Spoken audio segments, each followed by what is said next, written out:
آج کل کچھ عورتیں گھر کا کام کرنے کو اپنی توہین سمجھتی ہیں۔ ان کا کہنا یہ ہوتا ہے کہ ہم کیوں کریں، شوہر کی خدمت کے لیے ماسی رکھ لیں۔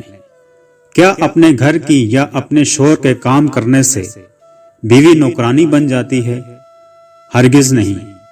ایک مسلمان بیوی کو یہ زیب نہیں دیتا کہ وہ ٹھیک ٹھاک ہونے کے باوجود پلنگ توڑتی رہے، اور شوہر اپنے چھوٹے چھوٹے کاموں کے لیے کبھی ماں سے کہے کبھی بہن سے۔